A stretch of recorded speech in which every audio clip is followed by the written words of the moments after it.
If vampires invaded my neighborhood, no, I don't have holy water, but I do have Lysol wipes, and I figure if that's strong enough to kill corona, it can kill vampires, right? Probably not.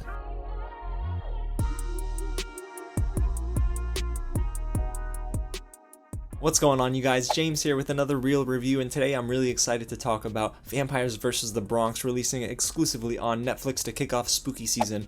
Yes sir, it's October. That means lots of horror movies, and yeah, this movie is definitely not scary, but it's fun. Now before I dive into what I liked and what I didn't like about it, guys, if it's your first time here at the channel and you love movies just like me and want more early reviews, go ahead and hit the big red button below and subscribe to the channel and tap on that bell so you don't miss out on anything new. We are so close to being able to talk about The Haunting of Bly Manor. Seriously, I mean Monday, I'm talking about The Haunting of Bly Manor, and I cannot wait to do that because I loved Haunting of Hill House. And if you haven't already, go ahead and smash that like button and get loud in the comments below and let me know what you thought of this movie if you did watch it, and if you haven't, are you going to check it out this weekend? Trust me, you might want to add it to your queue. Alrighty guys, so let's get into what this movie's all about. It surrounds three young boys who are discovering that vampires are trying to invade and take over the Bronx. So now it's up to them to save their neighborhood before it's too late. Yes, that sounds basic, but trust me you guys, this movie is so much fun. So let's get into what really worked with this film. And that really starts with the chemistry between our three leads. They just felt like best friends. Not only were they best friends in the movie, but I kind of assumed that they were best friends off camera too, because they just had such great camaraderie together.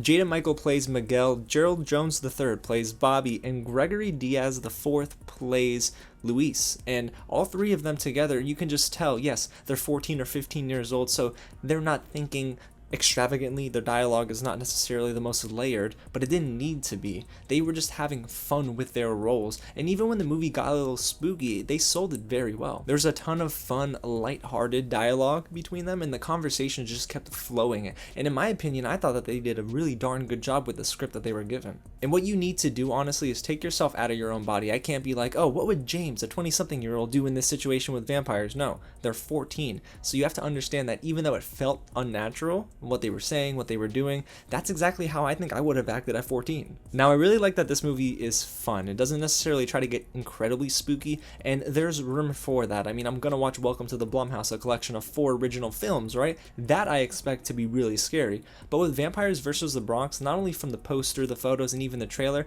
I noticed that this is going to have a campy feel. It's quirky, and it just works. Director Osmani Rodriguez really brings a certain style to this film that I thought was very playful in tone, but when he was forced to get grounded and talk a lot about gentrification, I thought that it worked and it flowed well within the narrative. And it's not just all about social commentary for this movie, guys. There's a sense of community here because I visited the Bronx years ago, and I could tell everyone knew each other on a first name basis around every corner, and I got that vibe from this movie. I almost felt more connected to this movie than I have in many movies this year because it just took its time to sort of develop the community aspect, and I love that it just had that awesome style and feel that just really brought it home for me. Oh, and speaking of style and feel, guys, I won't lie, the prosthetics for the vampires, they looked pretty darn good. And before I move on to what didn't work with this movie, guys, I can't forget about the supporting cast because even some of our more limited roles shined the brightest. The standout for me among the supporting cast really was Joel Martinez, otherwise known as the very famous internet personality, the kid Mero. He is not only funny, right, and he has natural comedic timing, but I felt that he was like that uncle for these boys that always looked out for them, and he really sold me on that. I also really enjoyed Shea Wiggum in his limited role as Frank. He's the manager of Murnau Properties. This is the group of vampires that are basically trying to make the Bronx their home to probably take over the rest of the city and the state and eventually the world. But he did a good job. I mean, he was pretty much a straight man throughout the entire film, but you can tell there was a sense of personality to his character. Now, what I will tell you I didn't like too much about Vampires vs. the Bronx are the really forced moments of dialogue and humor. Sometimes conversations were so on the nose that I really got pulled out of scenes. And not only that, this is a corny movie, guys, okay? And some of the jokes here are so bad you can't help but laugh, but they made sense because I made stupid jokes as a teenager too.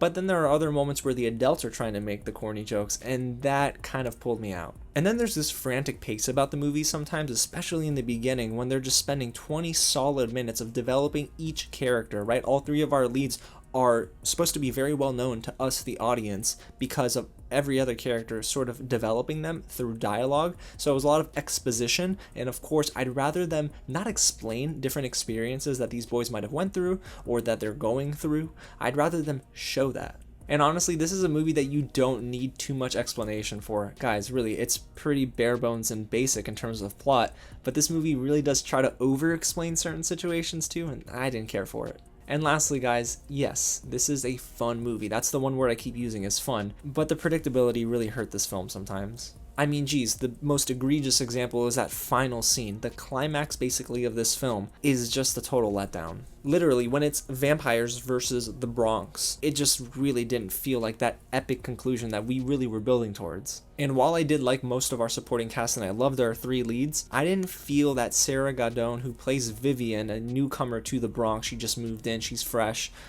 I didn't think that she did a very good job. A lot of her lines are very wooden, and there are some very important moments that feature her, and I just felt like she never capitalized on it. The irony of her having wooden dialogue in a movie about vampires.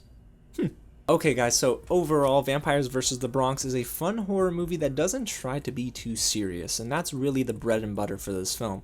It requires you to lay back and enjoy the camaraderie between Miguel, Bobby, and Luis, and there's this campy feel to it, and corny, of course, feel as well, that just worked for it. I'm really glad it didn't shy away from delivering social commentary and talking about gentrification, because guys, we need to hear about this. Gentrification is real and it can harm neighborhoods. And I'm really excited to see what's next for Jaden, Michael, and the rest of our leads, because guys, they really made this movie their own and they gave it personality. Now, is it perfect? Absolutely not. But did I have fun with Vampires vs. the Bronx? Yes. I smiled. I laughed. I actually was enjoying the ride. And it's a cool hour and a half, guys. You're going to go into this and you're going to, I think, enjoy it if you're not expecting a super serious horror movie. Just lay back and take it for face value. And I think Vampires vs. the Bronx is not only going to find a cult following on Netflix, but I really do think it's one of the best ways to kick off October. Alrighty, you guys, well, there you have it. That's my review of Vampires vs. the Bronx. If you saw it, let me know what you think in the comments below. Go ahead and get loud and smash that like button if you haven't already.